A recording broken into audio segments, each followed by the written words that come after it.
Gumaganda ang paligid kung bawat tao ay puno ng pag-ibig.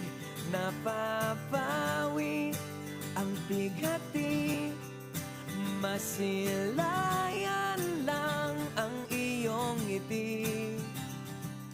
Okay gandang isipin ang isang mundong puno ng pag-ibig.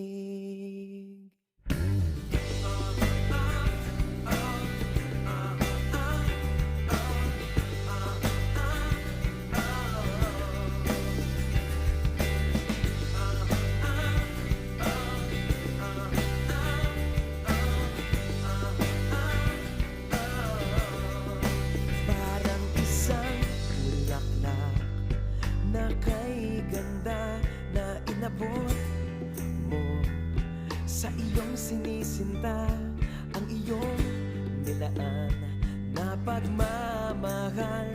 Ang dulot nito ay tunay na ligaya.